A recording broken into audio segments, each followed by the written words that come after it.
Hello everyone, welcome to my channel. आज की कहानी है सास को सबक। कहानी पसंद आए तो वीडियो को लाइक करें, शेयर करें और चैनल को सब्सक्राइब करें और कमेंट करके बताएं कि आपको ये कहानी कैसी लगी। श्याम नगर की तंग गलियों में एक पुराना घर था। यहीं रहते थे सुरेश, उसकी पत्नी सीमा और माँ राधिका देवी। घर से थोड़ी ही दूरी पर राधिका की बेटी पायल रहती थी।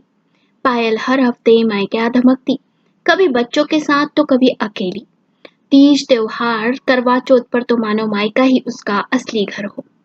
सीमा की हालत ये हो जाती कि सुबह से शाम तक बस पायल और उसके बच्चों की सेवा करती रहती।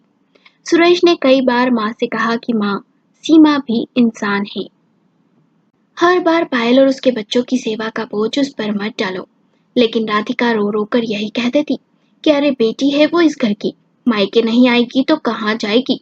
एक दिन सीमा को बहुत ही तेज बुखार था, शरीर कांप रहा था। डॉक्टर ने आराम करने को कहा था। उसी वक्त राधिका कमरे में आई और बोली, सीमा, आज पायल के ससुराल वालों की किटी पार्टी है, तो जाकर खाना बना और मेहमान संभाल। हमारी इज्जत तेरे हाथों में है। सीमा ने धीमी आवाज में कहा, माँ जी, मुझे बहुत ही तेज बुखार है, डॉक्टर ने मना किया है। अगर मैं काम करूंगी तो हालत और बिगड़ जाएगी। राधिका तमतमा कर बोली, अरे वाह, बस यही दिन मिला बीमार होने को तुझे। बहाने मत बना, ननन की इज्जत रखनी ही होगी तुझे, बहू होकर भी इतना नहीं कर सकती तू। सीमा की आंखों में आंसू आ गए, मगर उसने निश्चय कर लिया कि आज माँ जी को आईना दिखाना ही होगा। सीमा किसी तरह पायल के घर पहुंची।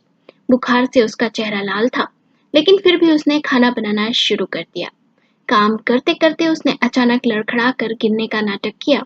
सभी मेहमान घबरा गए। पायल की सास दौड़कर आई और बोली, अरे बहू, तुम्हारी तबीयत बहुत खराब है, तो आराम करना चाहिए था। तो सीमा ने मासूमियत से जवाब दिया, क्या करूं अम्मा जी, माँ जी ने कहा था कि चाहे कुछ भी हो मुझे आकर काम करना ही होगा, नहीं तो घर की इज्जत चली जाएगी। ये सुनते ही सबकी नजरें राधिका पर टिक गई। पायल की सास गुस्से से बोली, समधन जी, बहू बीमार है तो उसका ख्याल रखना आपका फर्ज है।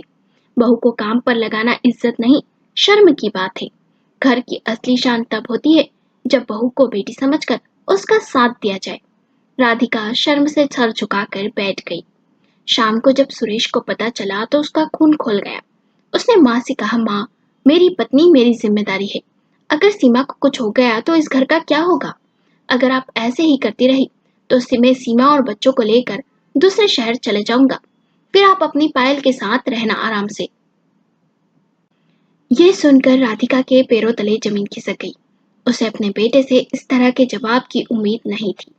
उन्हें पहली बार एहसास हुआ कि बेटी सिर्फ मेहमान है, लेकिन असली जीवन भर साथ देने वाली बहू और बेटा ही होते हैं। राधिका रोते हुए सीमा के पास आई और बोली, बहू, मैंने बहुत बड़ी गलती की। आज बेटे ने आईना दिखा दिया। आगे से तेरी सेहत और इज्जत का ख्याल रखना सबसे पहले मेरी जिम्मेदारी होगी।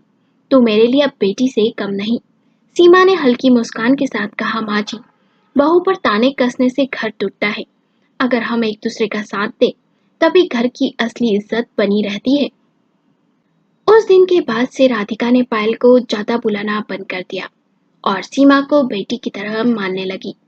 बेटी मायके आती है मेहमान बनकर, बहू ही होती है जो घर को जीवन भर संभालती है। घर की इज्जत बहू को परेशान करने से नहीं, उसे अपनाने से बढ़ती है। बेटे का साथ देने वाली पत्नी ही असली सहारा होती है। इसलिए सास को उसे मान सम्मान और प्यार देना चाहिए। रिश्तों में प्यार और बराबरी हो तो घर स्वर्ग बन जाता है। ये कहानी स्वरचित और मौलिक है। अगर कहानी आपको पसंद आई हो तो लाइक करें, शेयर करें और चैनल को सब्सक्राइब करें और कमेंट करके बताएं कि आपको ये कहानी कैसी लगी।